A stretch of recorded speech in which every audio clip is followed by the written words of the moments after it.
Oke, Assalamualaikum warahmatullahi wabarakatuh. Setelah tadi kita saksikan press conference bersama dengan Pak Roy Suryo mengenai ijazah palsu yang sudah 1 tahun ini tapi tidak kunjung selesai.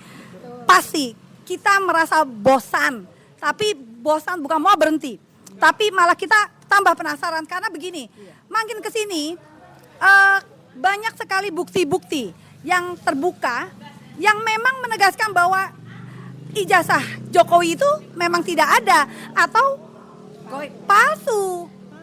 Ya, untuk sementara kita bilang ijazah Jokowi itu adalah goib ya. Dan semakin banyak korban yang gara-gara ijazah palsu ini yang berjatuhan. Selain para tersangka, kemudian kemarin ada lagi adalah topi merah.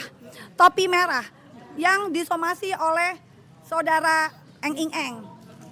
Jadi antara lain kami hanya mau menjelaskan atau kami hanya mau menguatkan bahwa kami ini adalah ibu-ibu ya, kami ini adalah mak-mak dan topi merah itu adalah masa depan bangsa ini.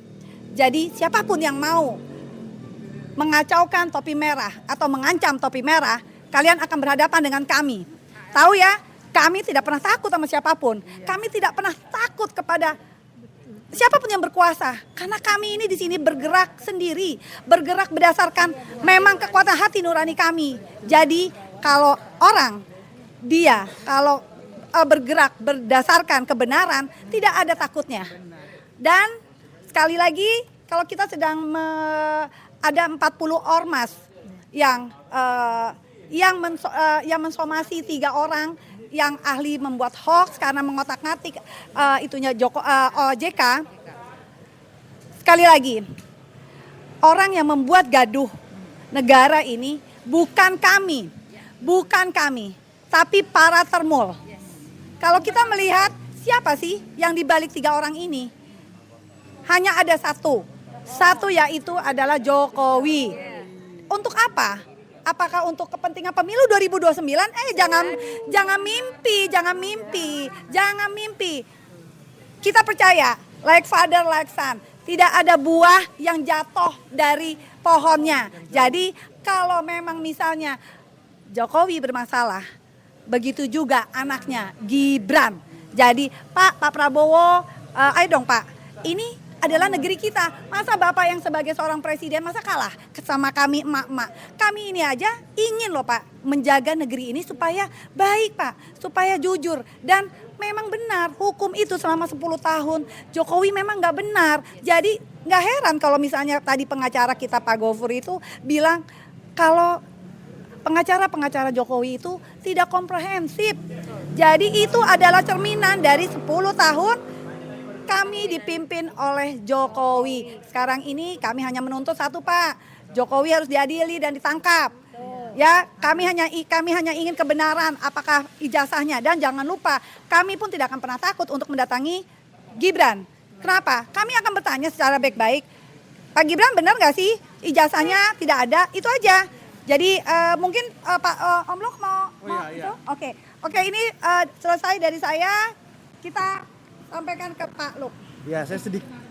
Sini. Sini Bang.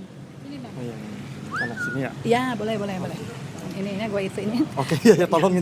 Iya, oke. Ya, saya di sini di kelompok di antara ibu-ibu ini karena konteksnya saya juga mendukung topi merah. Oke, siap. Karena saya merasa diri saya sendiri adalah tanda kutip kakak kelas dari topi merah. Siap. Dalam hal ya. karena saya juga ikut berjuang soal ijazah ini karena Bang Rismon. Karena saya ikut dari zaman Jessica Wongso, waktu itu topi merah kan belum kan. Belum. Dan di sini saya juga menampilkan juga bisa dibilang saudara-saudara juga ini dari sarang informasi karena pertama kali saya bertemu Bang Rismon di sidang PK Jessica 2024 November. Itu Bang Rismon juga menanyakan ini sarang informasi kemana gitu kan. Karena dia dari YouTuber ya, mungkin dia tinggalnya tidak di Jakarta. Saya juga nggak tahu, tapi dia sering bahas soal Jessica Wongso dan ketika Bang Rismon itu berbalik, saya, Topi Merah maupun Sarang Informasi, kita tidak akan berbalik karena kita berjuang untuk kebenaran. Betul. Jadi memang waktu itu kita mengikuti Bang Rismon karena kita yakin analisisnya Bang Rismon. Kita juga meneliti segala macam meskipun bidang saya bukan IT seperti betul. Topi Merah. Tapi saya juga melakukan penelitian-penelitian lain, cari-cari sumber lain dan sebagainya. Jadi meskipun Bang Rismon berbalik, kami tidak akan berbalik karena kami berjuang bukan untuk Rismon, bukan untuk Roy Suryo, tapi untuk kebenaran dan negara. Begitu juga dengan kami. Oke. Jangan pernah menjadi zombie ya. Terima kasih.